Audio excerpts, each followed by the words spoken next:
My name is Dr. Tawfiq Haddad. I'm the director of the Council for British Research in the Levant's Jerusalem offices, known as the Kenyan Institute. And I'm one of the founders of the Kashmir Palestine Scholars Solidarity Network.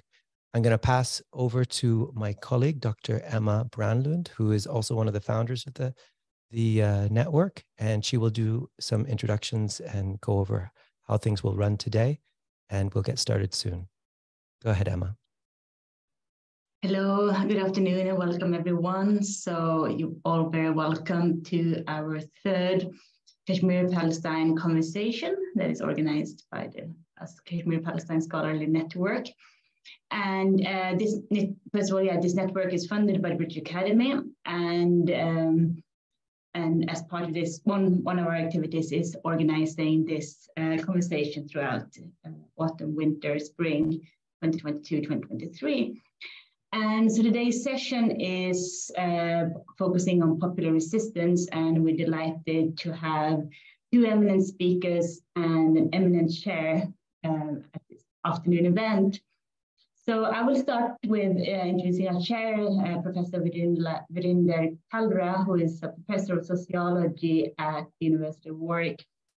And his work is on the British Asian diaspora, as well as popular religion in the Punjab and across the Indo-Pakistani border. He is currently working on vernacular diaspora literature, looking at the writings of migrants in the UK in the Punjab, and writings in Punjabi, Urdu, Gujarati, and Bangla. So without further ado, I will hand over to Virinder. So welcome everyone, and thank you all again for coming. Yeah, sorry, and the format for the session today is quite informal session. So we will have short presentations by Inshah, our speakers, Inshah Malik and Ala Al Azzeh. And of course, we also more than happy and delighted to invite members of the audience to join in with your questions and your comments. Thank you all again. Thanks a lot, Emma. Thanks for inviting me to chair this session to bring together these two very important global struggles, which are not often on parity in relationship to how they are talked about in the West, but increasingly we see the overlaps in the treatment of the Palestinian and Kashmiri people by their respective states.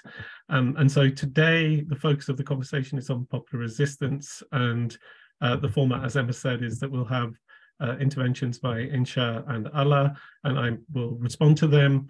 And then we'll open it up for questions. So we'll start with Inshah. So Inshah Malik has a PhD from the Center for Comparative Politics and Political Theory at the School of International Studies from Jawaharlal Nehru University in Delhi in India. She's a former Fox Fellow at Yale University and is the author of Muslim Women, Agency and Resistance Politics, The Case of Kashmir, which was published by Palgrave in 2019. Her research interests include political theory, history of Islam, political movements, internet activism, and gender studies in Central and South Asia, particularly India, Pakistan, Afghanistan, and of course today we'll be hearing about her work on Kashmir. So without further ado, Inshah, I'll hand over to you. Thank you so much for that introduction, and also for this opportunity to be able to speak to everybody today. I have about 15 minutes and I have to really go deep into this subject because not much is really known about Kashmir. And if it's known, it's kind of in a very limited circles. And since the discussion is more about finding similarities of struggle, of political protest, or cultures of political protest between Palestine and Kashmir, I think it's important to trace it back to the origins in terms of how it was created because of the British imperialism of the Indian subcontinent. So I think it's important to sort of mention, and I'm going to just share a few slides here, and not a lot, but a few of them. Hopefully we can see them from here. Right. So this is perhaps the most remarkable moment that we probably, those who have studied the regional history know. It's the Treaty of Amritsar, or called the Treaty of Lahore. It was after several, or perhaps the first Anglo-Sikh war between the British East India Company and the Sikh Empire of the region, which was until this time, I think from 1757 onwards to up until this moment, was ruling Kashmir and had different governors installed on the region. And then perhaps one of its last governors was Sheikh Imamuddin, who probably was the kind of last transaction between overseeing this treaty, kind of transferring power from the Sikh Empire to the British East India Company. So what happened was that, as per this treaty, one of the rulers who had also served as a governor in the Sikh Empire kind of acquired Kashmir by signing a treaty with East India Company. And the logic of that was, perhaps you can see, and this is actually the only modern map of Kashmir in terms of how the region is organized into a comprehensive map. And it's basically, you can trace it back to the British Empire, because up until then, this region was ruled in different small dynasties for different parts of areas. But for British, it was pretty convenient to club it all together. And the reason for this is pretty much rooted with the global histories, because it's 1846. And it's a kind of like fear of Russian Empire, which is in the backdrop of Kashmir. And then British India needs a kind of buffer zone apart from Afghanistan, which can kind of stop the incursions and other kind of influences to enter into the territories that they are interested in. So in 1846, Kashmir was conceived as a kind of buffer state between the two. So what's important for me here when we talk about political culture in Kashmir is to understand how local populations experienced changes of empires and how they experienced or realized, power in a very tangible manner in terms of rights, in terms of betterment of civil and public life.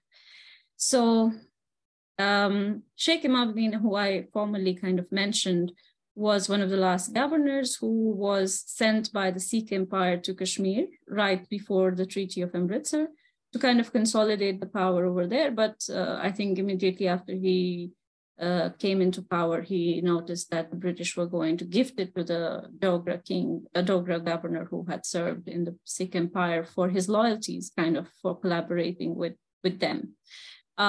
And he kind of was proactively organizing a protest in Kashmir to sort of reject the treaty.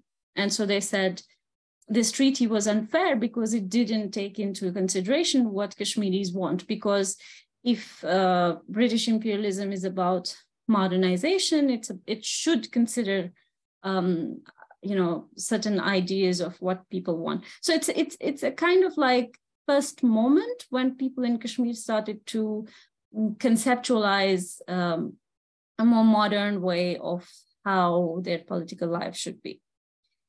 So here is a picture from one of the British writers, and you see this is probably Ranjit Singh, and then you see Sheikh Imamuddin kind of following the fray, and that's the source of the picture. So I think there were lots of popular protests against the Dogras obviously it's a Hindu empire and they kind of take over a Muslim majority region. And under the leadership of Imamuddin, they kind of resist. And this resistance doesn't go really well because Dogras have assistance from the British East India Company in terms of their, an army and military and other kind of infrastructure. So this is somehow how Kashmir comes into indirect control of the British East India Company. So the arrangement is such that the British do not directly rule now because the Dogras have been installed, and as per the treaty, they are supposed to take care of Kashmir for them and ensure that no counter-British activity kind of takes place here. So this is a kind of way they install him. And so for about 100 years, we see in Kashmir some of the most remarkable political movements, which are more influenced by communist progressivism. So Kashmir has the first shawl weavers movement. It started in 1847 when when Dogra rule kind of 1 year later imposed heavy taxation on shawl weavers to the point that it was like obvious, like it was a kind of slavery in that sense. It was called Begar system, which means you have to kind of forcibly weave the shawls for the British export. And so the British themselves controlled the policy of like how the shawls should be exported and how much they can make money and all of that stuff. And this resistance, I mean, some of the anecdotes from history you hear is that Kashmiri shawl weavers, they came out, they protested, and they cut their fingers to kind of resist this heavy taxation. And even many of them fled to neighboring Punjab if they could. But there was also the Rahdari policy, which was like the roads were closed for people to run away. So it's a kind of very extreme subjection of Kashmiri people at that point. And also like we hear a lot of British colonialists kind of write about a famine kind of that happens at the same time. So there's a lot of misgovernment, a lot of difficult experiences in terms of like economy falling and trade not doing very well. But why I mention all of this is about how Kashmiri masses who were kind of majority Muslim, but also illiterate at that point, kind of experience modern politics by kind of becoming organized in groups, and whether it's through the Weaver movement or through introduction of more modern concepts like right to self-determination that come through from newly educated elite Muslims that go to India or other countries and study in modern universities that are promoted by the British, and then come back and kind of try to teach people about how to ask for new or modern ideas. So by 1931, the literacy rates in general were rising because there were both what we call anjumans locally, but are madrasas actually, and there are also missionary schools. And both of them kind of promote education more, in a more systematic way. But what happens immediately after that is that there's a kind of stringent class politics. So there are Kashmiris who benefit from the state and they argue for inclusion within the state or inclusion within government policies. But there are also larger mass mobilizations that are against the Dogra rule. And Dogra rule is seen as kind of imposed and illegal. And of course, the anti-colonial movement in India and Pakistan kind of also have this impact on Kashmiris, where they're like, we want a modern government with democracy and freedom and all of that. So in 31, it's much before 1945, the moment when it becomes very cataclysmic in that sense. So in 1931, there's a young guy, I'm sorry for all the text, you don't have to read it. There's a young guy called Abdul Qadir who kind of comes around, and some people say that he was a butler or some, with the British or army official. And he was coming to the mosque and teaching people about what was going on in the background. And somehow he became a kind of figure who started to articulate more clearly that we must fight against the Dogra rule because it's A, they're not Muslims, B, they're not democratic, they're not progressive. So all of these factors, I mean, it's how they kind of conceptualize it. And then it leads to his public trial. And this public trial kind of becomes a spectacle because thousands and thousands of people from villages come to watch what they'll do to him because he's like a hero. And there are mass shootings in July 1931, and this is also remembered as the first martyrs event of the first, anyway, they're called the Shaheed, like the first martyrs for Kashmir's independence back in 1931, and the graveyard is kind of centrally located in Kashmir. So it's interesting that this particular person kind of becomes a hero because the people produce a kind of legitimacy that they affirm to him. And that's the kind of nature of politics in Kashmir. It's a very mass political place where people can encash on public sentiment and get to political power, but the political power always has rested with the masses. And then by 1945, we, I know I probably have 5 more minutes, but yeah.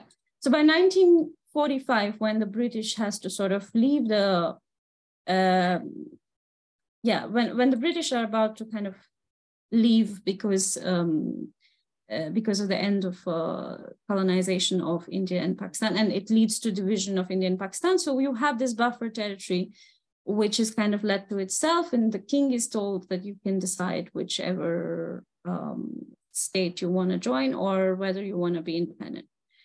And at that time, you have someone called Sheikh Abdullah, who is, again, a very mass chosen popular leader who argues for kind of independence.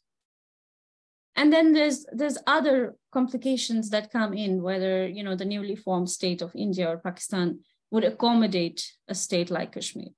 And then it seems that the idea of partition, which was based on religion, it kind of complicated situation a bit more, because people in the state, they felt they were divided about their loyalties. So Kashmiris up until that point had lived in a very multicultural, multi-religious,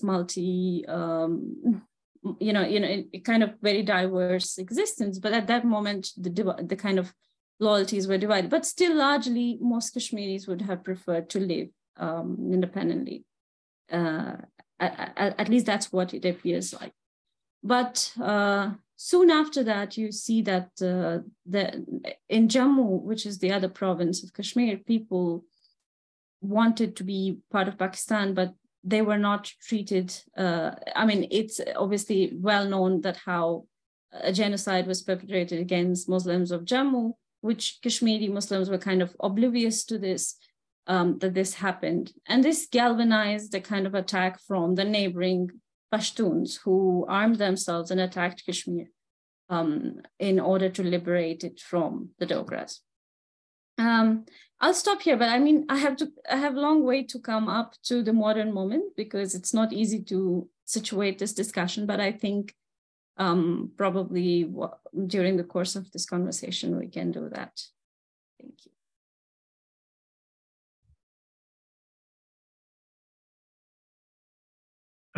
Thanks a lot, Inshah. I'd like now to introduce Ala Al Azzeh. Sorry, did I pronounce your name? I didn't pronounce your name correctly. Ala Al Azzeh, who I'm now gonna have to find my notes. Yeah, sorry. Who chairs the Department of Social and Behavioral Sciences at Birzeit University. He has a PhD in anthropology from Rice University, and he teaches courses in anthropology, research methodology, and critical theory. He also serves as a board member of Muatin Institute for Democracy and Human Rights. So over to you, Ala.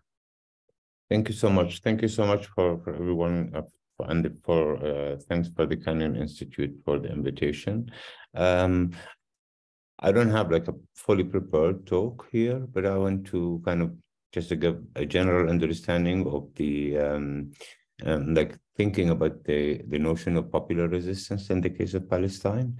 And to do so, I would like to start with, like, you know, the kind of historical framing of Palestine and the case of the colonial case in Palestine. As probably all scholars around here kind of agree on that the case of Palestine kind of another example of settler colonial case. And as such, settler colonialism is a major distinction between classical imperial colonial practices versus settler colonialism is the fact that in the case of settler colonialism, it's all about not necessarily pacification, but rather elimination of the native population. And by elimination is not necessarily genocidal elimination. That's some of it happened in Palestine through the Nakba, by kind of destroying all the social fabric and kind of transforming Palestinians, the majority of Palestinians, into refugees, but but also denying the indigenous population of Palestine or the Palestinians the right to be to have a national inspirations. And as such, this kind of framing would help us understand the form of resistance that emerged in different historical moments. And to clarify my point here, I'd like to kind of distinguish between two moments in form of resistance and kind of speaking on behalf of the Palestinians. The one is the PLO exile form of resistance that mainly was emerged part of anti-colonial national liberation movement that was mostly dependent on armed struggle, and the other one that basically emerged in the occupied territories or the Palestinians who were under occupation in the West Bank, Gaza, and Jerusalem, or Palestinians inside Palestine, including also Palestinians who were stayed in Palestine in 1948 areas. So there's kind of two forms. The one that basically was predominantly focusing on armed struggle, that was also very symbolic one that emerged in the moment of anti-colonial national liberation. In the meanwhile, the form of resistance that emerged inside Palestine, at least like from the 70s on, 1970s on, was based on form of mass participation and kind of organizing the population to fight or to challenge the modality of control that emerged under Israeli military rule.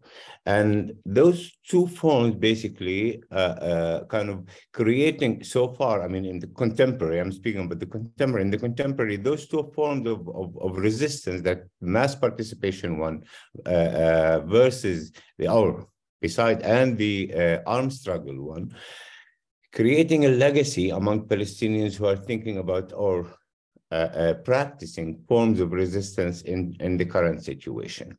Now, there is a particular moment in the Palestinian, in the case of Palestine, which is basically what's described as the peace process moment, or the Oslo, post-Oslo moment. In 1993, the PLO was the major representative of the Palestinian people, signed up a treaty with the state of Israel that basically, hopefully, that will lead to some form of independent state. Critical scholars will actually treat that as another form of control, that basically by creating or outsourcing the direct military colonial control to a local or a native pillar like the Palestinian Authority. That created, let's say, a fragmentation of the. That's created two forms of kind of new changes. One was political, basically by creating a controlling body over the population, and at the same time, it's emerged in the moment of the spreading of the neoliberal political economy that basically fragmented the population into transformed a lot of I'd put it this way, kind of new political economy, new form of colonial geography that basically fragmented the Palestinian population into different categories and different in different areas.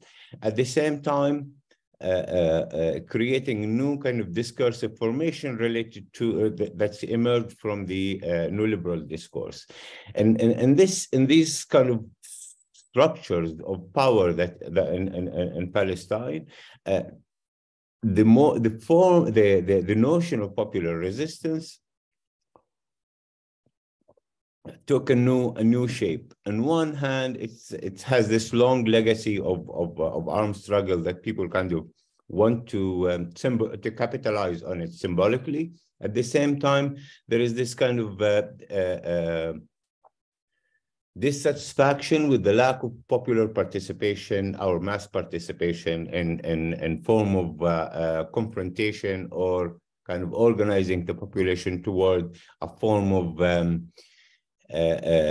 dismantling the colonial control. And I mean, I'm still speaking in abstract, and I can articulate on that in more detail, but this kind of lack of mass participation or the frustration from the lack of mass participation kind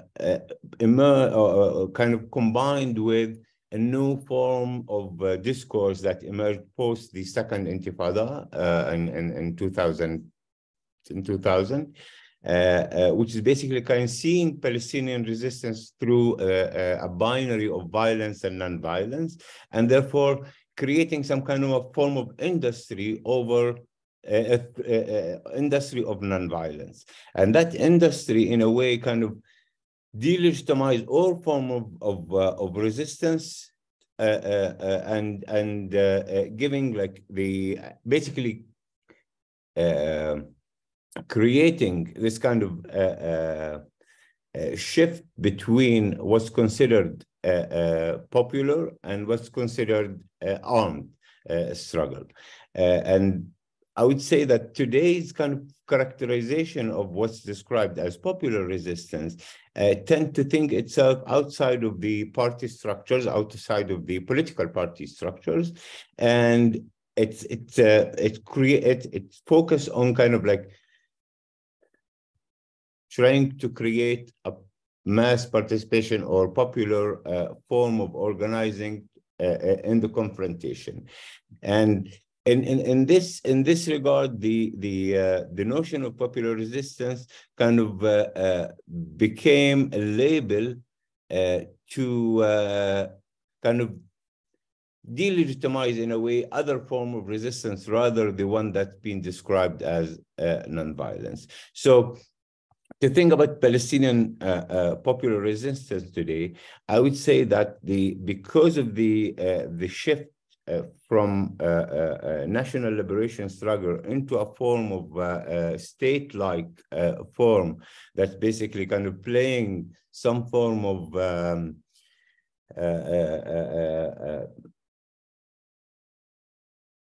or kind of like the Palestinian Authority playing that role of controlling the population. I mean, the major element in popular resistance today, or in the forms that been or kind of the among people that I interviewed and I talked to, is this kind of the desire to shift from being an object of politics to becoming a political subject, by which I mean transforming politics into a daily practices that would actually lead to some form of daily confrontation with the colonial role, as well as kind of supported for sure with an infrastructure of withdrawal from the colonial modality of control. I will stop here, and maybe during the discussion we'll have more input into that.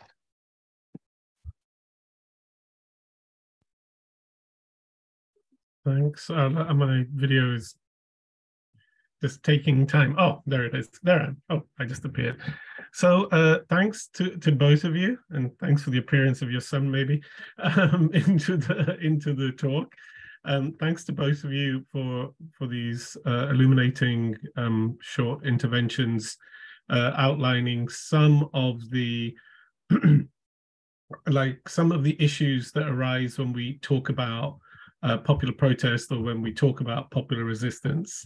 I think both of you, touched on the importance of looking at colonial resistance and looking at the modes and ways in which certain organizations or certain forms of resistance in the colonial period spill over into the post-colonial period. And in this sense, of course, again, both Palestine and Kashmir are partitioned as a part of the decolonization process. So this is something that is a common thing, and there is armed resistance at the point of that. There's quite a lot of violence and armed resistance at the point of these partitions, at the point of the creations of the states of India and Israel. So I think that's quite an important theme that you both touched on, this idea of colonial resistance. I was really quite struck with Inshah when you were talking about how, and this is work that, I think is quite important, that how a lot of the articulation of the independence movement in Kashmir, in the valley, is articulated through class and articulated against the kind of the regime of the Maharaja, which is seen as unjust and inequitable, and how this becomes communalized, like how the Pandits, are able to draw more resources from the kind of rural Muslim masses. And I suppose, and I will kind of take the privilege of chairing and chatting. I'm kind of interested in how movements like the Erar and their role in mobilizing some of this communal kind of tension, like with this, Zamindar, and they take Kashmir on as a big issue, the Erar, and I was wondering if you come across that in your research. So, and that is really just focusing on the colonial period, and maybe we'll come back to the post-colonial period in Kashmir through other people's questions. And then, Ala, I was really struck with your actually, I thought, and again, I think this does apply to Kashmir, but Inshah will know better. But I was really struck about the way in which you categorized various forms of resistance and the way in which you were really disaggregating popular from party political and from armed resistance. And I do think that this bifurcation, or this trifurcation that you're talking about, I think it's less in Kashmir, to be honest, because I think that there isn't the same kind of space in Kashmir for all of these different things, because the repression doesn't allow for certain kind of liberal forms of NGOs and things like that, let's say. But I think this distinction between popular, party, and armed, I felt from your talk, and I suppose that's what I want to ask you. You kind of think this is a problem, that basically there's this distinction. These distinctions are not good for the struggle, and maybe that's just my understanding or my reading of what you said. But I would want you to just because I think that's a really important point about the contemporary struggles anywhere in the world, really, that there's such a delegitimization of armed struggle. Armed struggle is just seen as wrong. There's it's taken as a kind of ethical point of incorrectness, yet it's so integral to most struggles. Armed struggle is always a part of any successful struggle, or at least having to meet engage at that level. So I'm just, I suppose, so those are my two questions.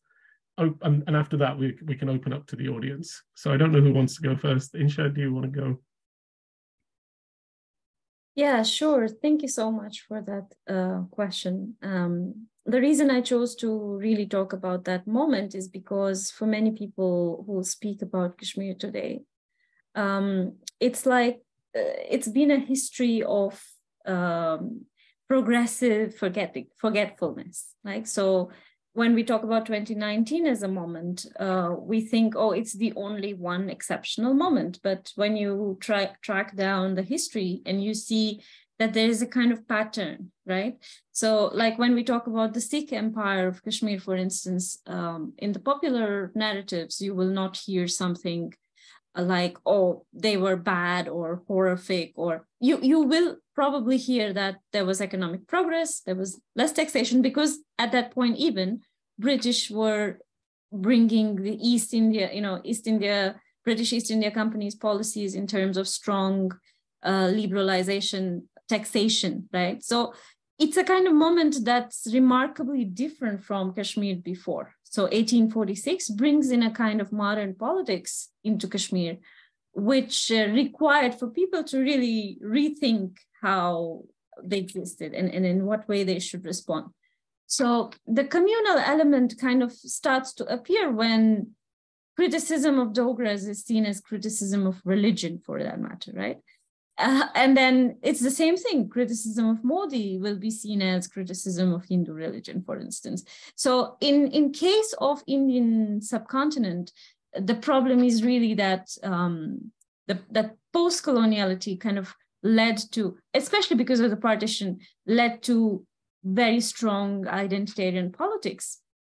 And Kashmir kind of, because of a lot of influence from the progressive East Bloc in some way, always tried to resist that simplistic narrative, like the simplistic narrative of partition, for instance, in 49, where they were like, okay, Pakistan good, India is great, but we would rather be kind of independent. So in that sense, like I think Kashmiris as a community were always used to living in a multicultural setting, and they had developed ways to be with each other in a more accepting and okay, kind of normal ways. I mean, even I remember from 1989, which is like fall of Soviet Union and everything else becomes so political. I mean, those are the years of growing up for me in Kashmir.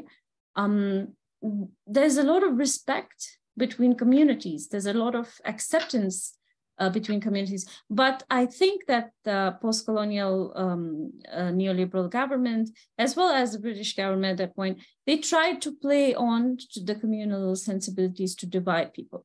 And then, of course, you have this division of Kashmir in 1945, which happens because everybody is kind of worked up about what happens to them. You know, it's Muslim identity, Hindu identity. And then it's a kind of like de facto agreement that, okay, let's divide up the territory. We don't care about people. We don't care that they are used to living in a very cosmopolitan, interactive manner. So this sort of, it's a kind of working that kind of happens throughout Kashmir's politics up until today. And today it's kind of in the more severe form. And many times when friends in India tell me, oh, we now have a kind of right-wing Hindu government, I'm like, well, we had it in 1846. We already know what Hindu Raj is like, after British Raj. So in that sense, yes, I think Kashmiris kind of experienced early on what the futility of post-colonial political experience would have, because they had been through the Dogra regime. They had already actualized a post-colonial reality by not being directly ruled by British, but a kind of Hindu right-wing kind of government. I hope that answered. And yes, it becomes also very, very classist, because there are groups who have historically played a significant role in public administration. So you see a lot of pundits, for example, were always part of the governments. Doesn't matter, Afghan, Sikh, any kind of government, they were always part of that bureaucratic structure. So for them to secure their space within any kind of bureaucratic formation was much more important than larger questions of human rights or people's rights. I mean, it's not to deny that they haven't suffered or something. Every community in Kashmir has suffered in one way or the other. But at the same time, like the real politics gets covered into kind of superficial religious identitarian narrative But at the deep down, it's always about acquiring more power as against the Muslims or as against the Sikhs or something or the other. I hope that answered that question. Yeah, thanks very much. Ala? Well, thank you for the question. Let's put it this way. I mean, let's distinguish. I mean, the between what Palestinians kind of Palestinian discourse and practice did in the past on the issue of armed struggle versus popular resistance, and on the current liberal, mostly Western discourse on kind of distinguishing between, or kind of looking at Palestine through the prism of violence and non-violence. So there's two different kind of approach to think about popular resistance. I mean, in the historical practice of the PLO faction, particularly in the 80s, in the late 70s and the early 80s, the PLO was mostly located in exile outside of Palestine. Their relationship to the population inside the occupied territories, kind of, they made that, the PLO faction made like a distinction between party organization and what they described as mass organizations, or sometimes described as the democratic organizations. And the democratic organizations or mass organization, المنظمات الديمقراطية أو المنظمات الجماهيرية, used to describe the form of a network of unions, student formations, more like, an organizational structures that emerged to kind of, that worked on the basis of like raising consciousness, creating steadfastness for the population, sometimes creating alternative forms of economy outside of the military control. So in a way, I'll kind of like paraphrase Iqbal Ahmad by describing that moment. It was a moment of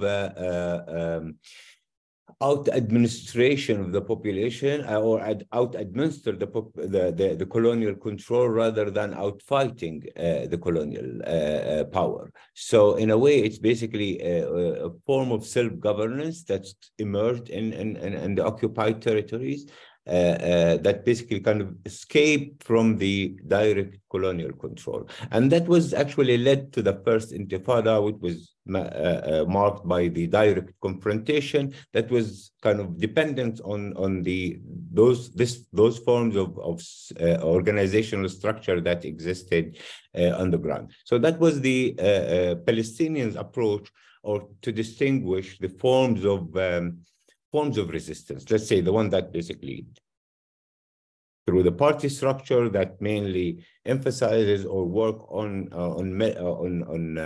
armed struggle, versus the mass organization or the democratic organizations on the ground. And now the current way, or the current discourse on Palestine basically starts with the notion of, okay, where's the Palestinian Gandhi? And that's kind of it's basically, by doing so, is a way to delegitimize any form of resistance by kind of depicting a resistance that's legitimate and one that's not legitimate. And this is as I mentioned maybe in the early commentary, it's in a way, I mean, it's an industry. There is a whole industry around the notion of nonviolent resistance. So and basically an industry that usually seeing the form of resistance through the lens of power, through the lens of the powerful, rather than the lens of the subordinate or the people subject to power. So that's the two distinction between the two. Now, why? So all for the current discourse on that's the kind of prism on violence and non-violence tend to push activists or people on the ground to kind of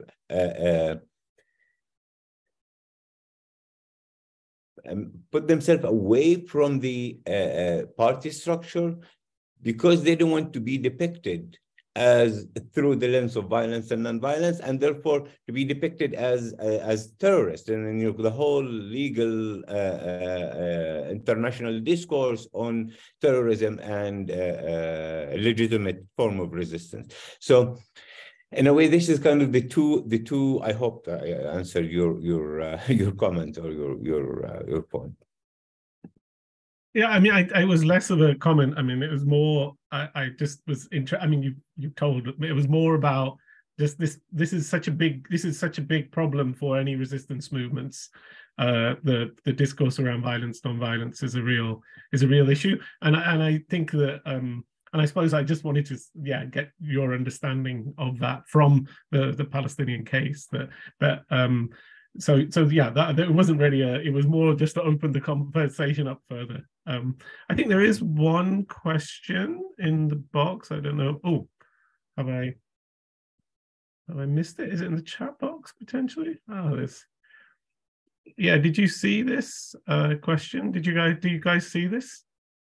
I'll just read it if you haven't seen it.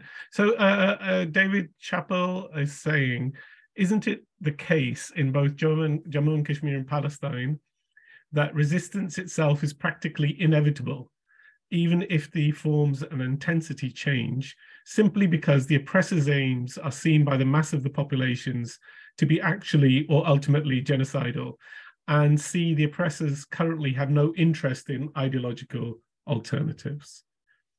So I suppose the question here is, while we might be theorizing about resistance, on the ground in Kashmir and Palestine, people just have to resist because it's like they don't have a choice.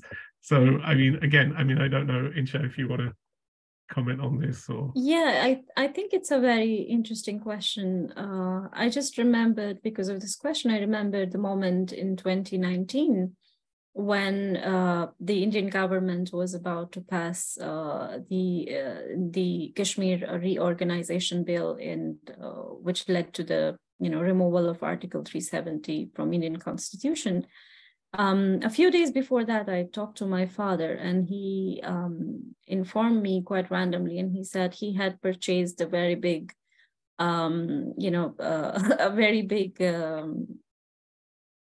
like a refrigerator for storage. And I was quite surprised because it's really huge and it has a lot of capacity. Like it can feel like about 100 to 200 kgs of meat. And he loves lamb a lot, by the way. So he just informed me, and I was like, why would he even do something like that? And it has no purpose. And I kind of had this conversation with my mom, and I was saying, what's that about? And 2 days later, I realized that the government of India had passed this law, and it meant that Kashmir had gone into a complete, complete silence for months and months. I had no contact with my parents. So I think that, yes, it's very much true that people living under such circumstances for them, resistance is life. That's the only way they can survive when governments strip down their basic rights. And by basic rights, I mean right to life and right to think and speak and most importantly, political participation, whether or not one agrees with the way the governments are run or the laws are being formulated. If there are no possibilities for you to comment or participate, parochial forms of political culture take root. And that's why I kind of was talking about the history of how political culture as resistance existed in Kashmir. Many grandmothers in Kashmir will still, tell their grandchildren not to have beef, right? You will be like, why? For Muslims, there's no such restriction. Why would someone speak like that? And it's basically rooted in Dogra rule, because we were ruled by a Hindu kingdom that prohibited Muslims from eating beef. And it meant they could get killed for doing such a thing. And therefore, for Kashmiri grandmothers to teach their children or grandchildren not to consume beef was a matter of survival. So I think a lot of such illegality sort of exists, and people find or maneuver kind of ways in which they can still exist with dignity.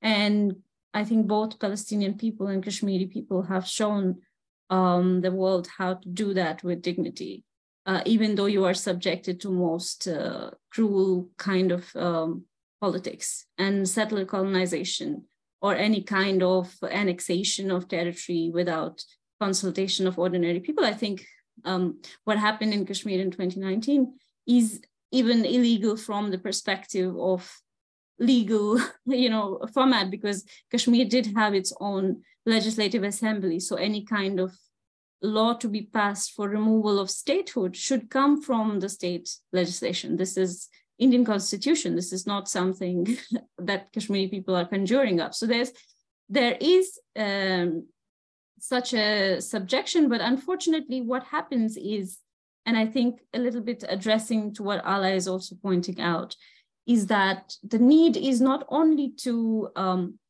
tell the story of what is happening in Kashmir or Palestine now, but how progressively rights have been taken away from people and how people have been themselves invisibilized to the point that anyone talking about Kashmir or Palestine doesn't immediately think about people of those territories, but more about who should have right to govern them or how they should be governed by whoever.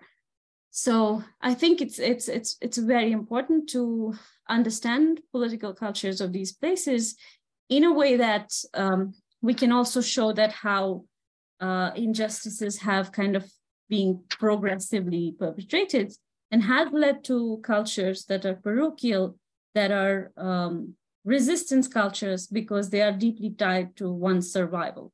So yeah, I think I totally agree with David here.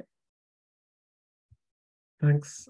Thanks a lot, Inshah. That was, I really appreciated those small stories which show the ways in which oppressive regimes just go down to the smallest level, and I think that's really powerful. Ala. Well, and then same question. Like, are you expect me to answer the same question, or if you want to? Well, if you want to. Yes, for sure. In any colonial context, I mean, in any colonial oppressive context, resistance is inevitable. Meanwhile, like, we understand that the different modality of control would actually necessitate or kind of imprint itself in the forms of resistance that people kind of practicing. So in the case of Palestine, I'm not like, I would not claim an expertise and knowledge on Kashmir, but I would say in the case of Palestine, we understand the settler colonial project as a structural project rather than so structural in the sense that basically has some kind of logic of controlling a territory, like more territory and less population, basically. And that's the genocidal aspect of the settler colonial project. And again, it's not necessarily genocidal in the physical sense, not necessarily killing people directly, but rather stripping people from their rights to have a national identity or national inspiration, or transforming that national inspiration into a political manifestation, a state-like political manifestation, prevent them from exercising their cultural / political rights. So in a way, Palestinians in a way transformed in this context into kind of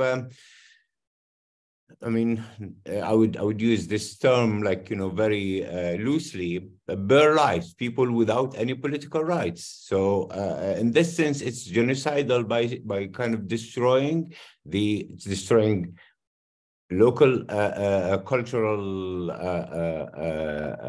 collectivity, denying its political rights, at the same time destroying the social fabric. So it's kind of it's genocidal in this sense, and also it happened actually with the Palestinians that transformed 90% or 80% of the population into refugees in 1948 with the creation of the state of Israel. So in this sense, it's genocidal.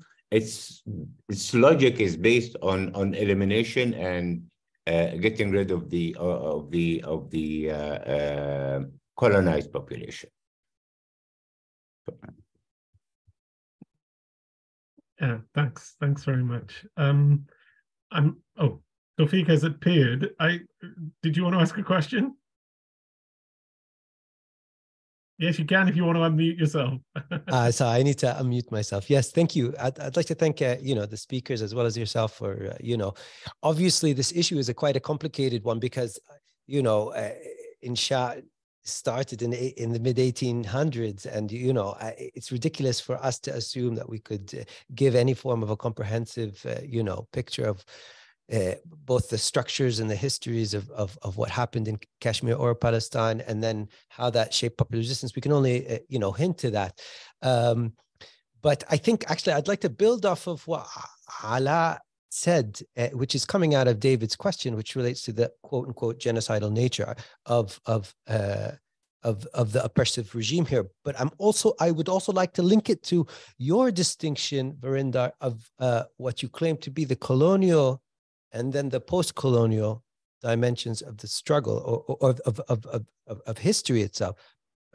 It struck me at the time because from a Palestinian perspective, Palestinians they see continuity of colonialisms, even though it evolved from a British to a clearly Zionist one that was trying to Judaize and effectively use genocidal practices, some of which, of course, when no one was looking, or well, actually, I mean, the world was looking at the time, actually, but in 1948, they did this mass genocide, and then the policies that come thereafter still can be described as genocidal, even if they're not actually, going after mass killing right now. But I mean, if you look at what's happening in Gaza, I mean, it's certainly a genocidal situation. And moreover, if you look at what the Israeli government is speaking and the way they speak in terms of Judaizing Palestine, they're very clear about actually, they feel that the Nakba was incomplete. The problem with Israel today is that incompletion, and they actually see a historical opportunity arising out of for potentially more genocidal activity to take place. So I don't know. I think that's sort of an important thing to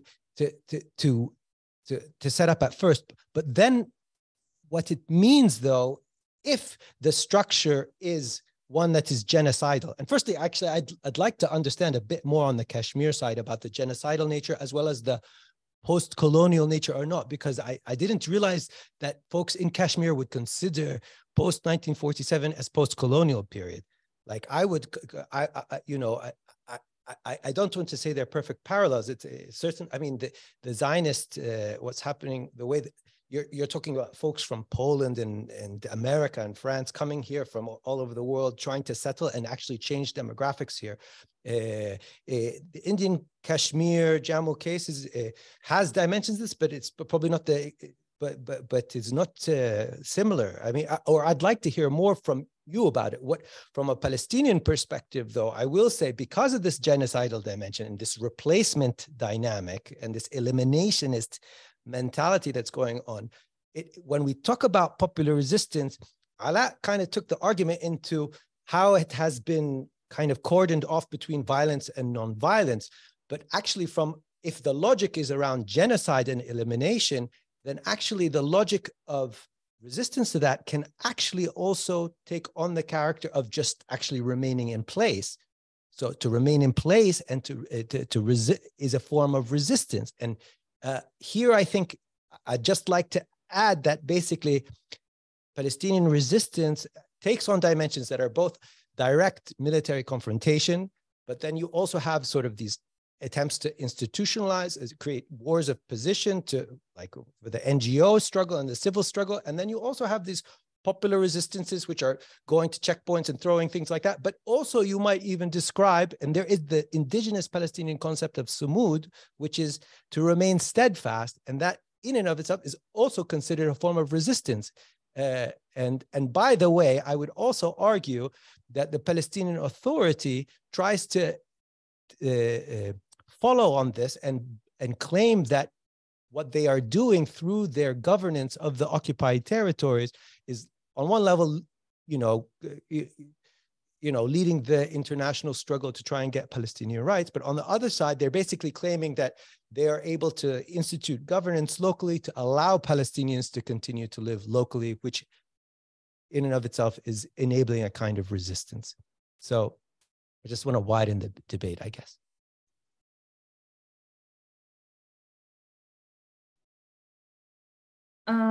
Sorry. Yeah.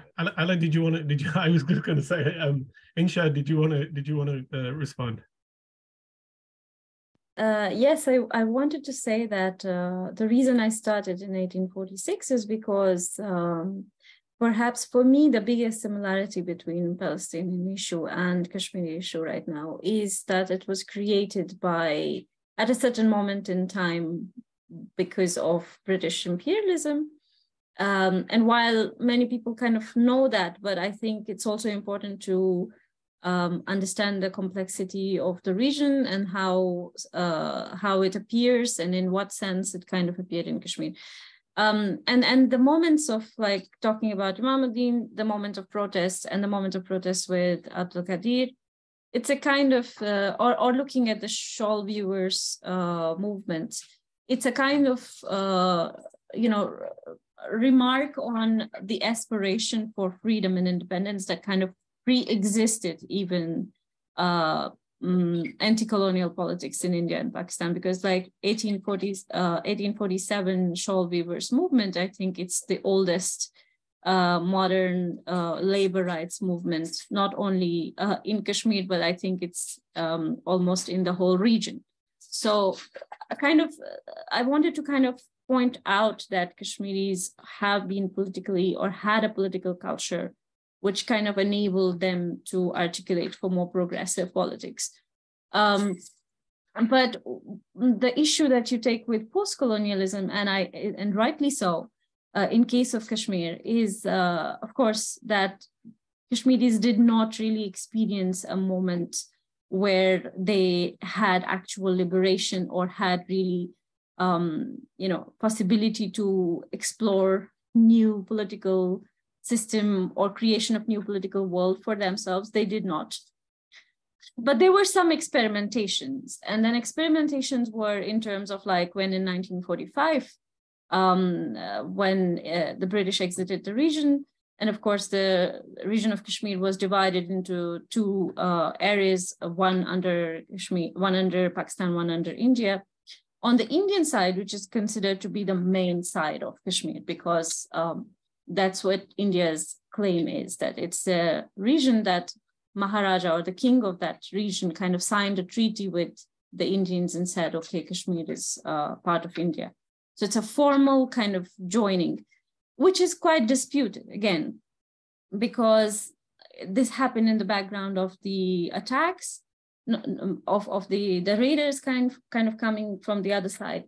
And at the same time, the entire question was about stopping the incursion. So Indian Army arrived in Kashmir in 1948 September to assist the king in stopping the incursions.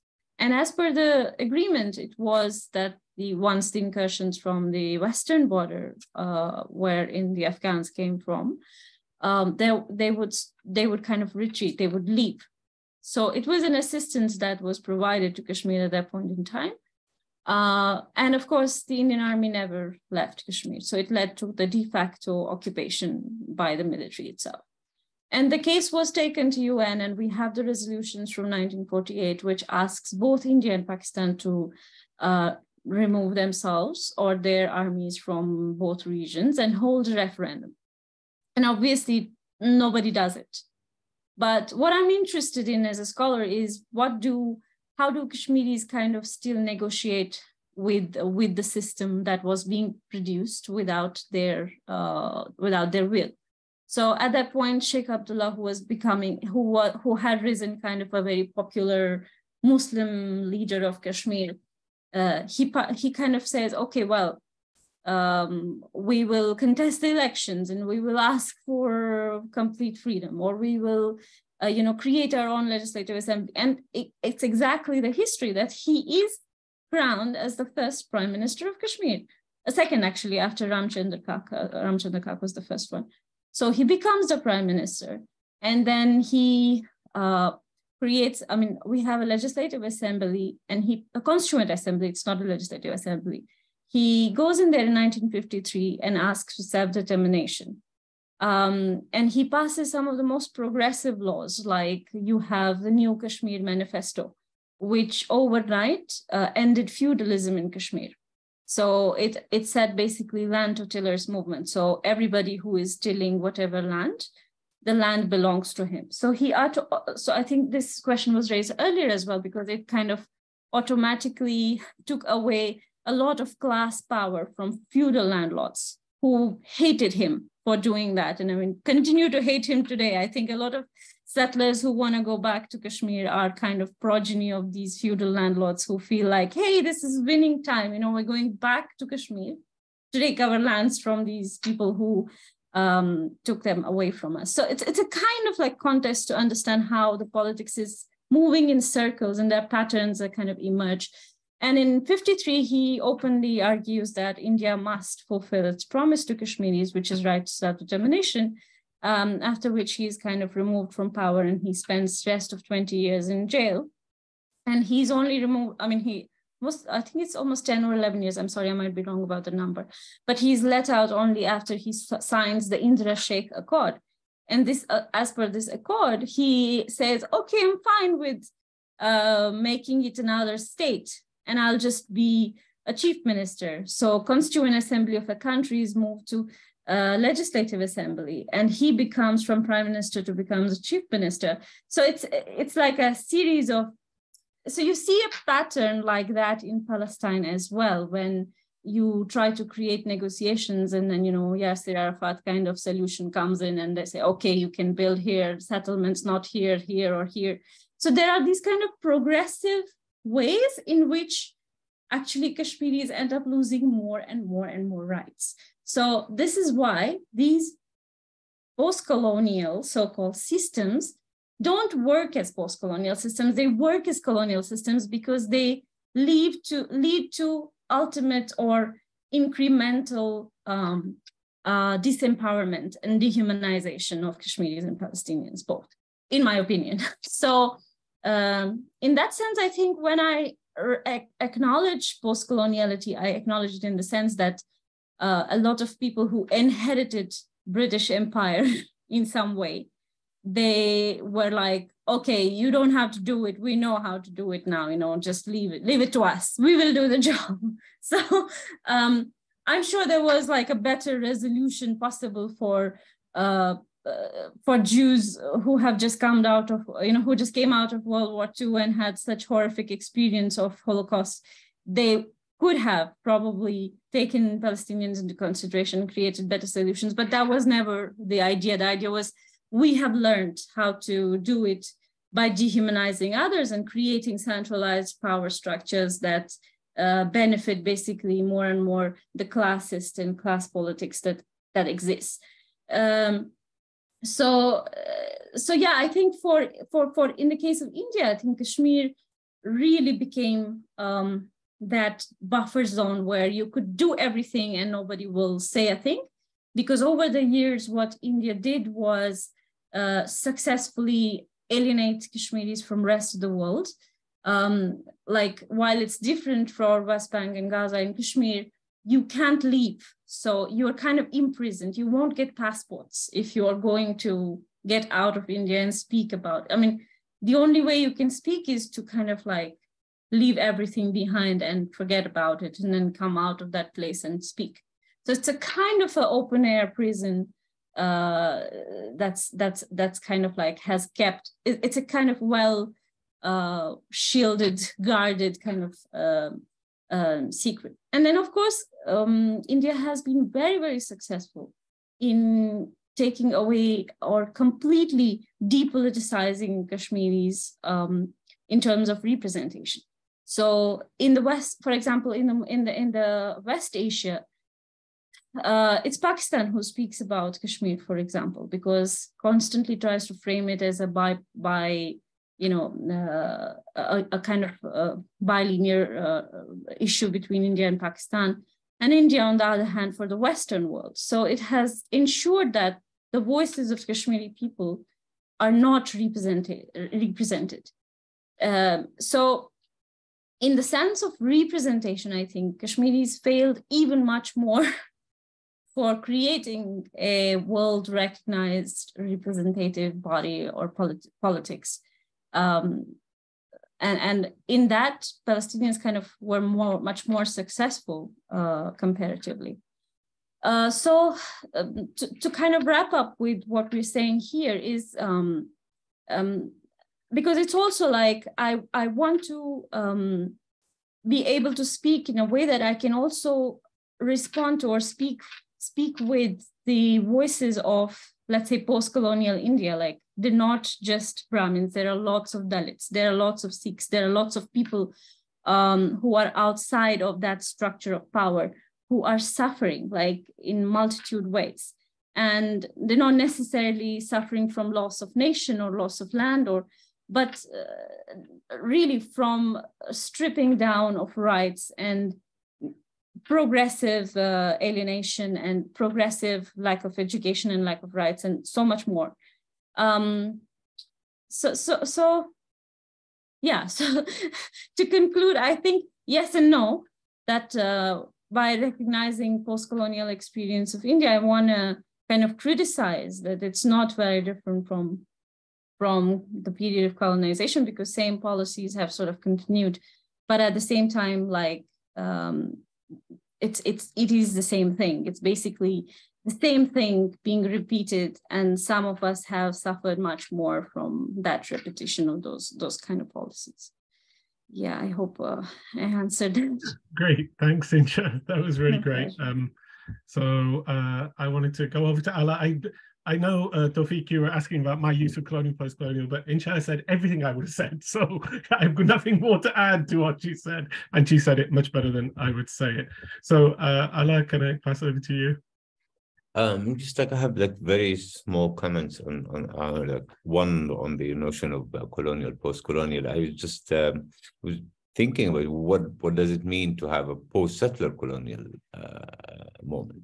I mean, that's a question to be posed, and maybe the only example, like the only historical example that we can think of is post-apartheid South Africa as an example of post-settler colonial or settler colonialism. So it's just that's okay. Tawfiq, I would say like the example of Algiers might be another example, but again, I mean the difference is on having like a colonial metropole in the case of the French settlers in Algiers versus not having like one metropole in this sense in the case of the Zionist settlers would actually kind of complicate the story of post settler colonialism in Palestine. The other point that I want to kind of respond or speak to Tawfiq's comment on the notion of sumud or steadfastness. Well, like the issue of steadfastness is that basically it became, I mean, from how much is it used, I mean, just thinking it became kind of an empty signifier because like everybody claims that what they're doing is steadfastness and sumud. So the PA, for example, using the same rhetorics to claim that it's practicing and pushing and solidifying Palestinians' ability to sumud or to stay in their place. At the same time, we know that the kind of politics and form of government and complicity with the colonial structure, the political economy of the Palestinian Authority is actually making the Palestinian population more vulnerable to and less capable of actually stood fast or stay in their land. So they are making them kind of more vulnerable to any form of eliminate or to futuristic possible forms of elimination. So so I would be very careful kind of like using the term sumud as a form of resistance, because it's now everybody's claiming doing so. This is my comment.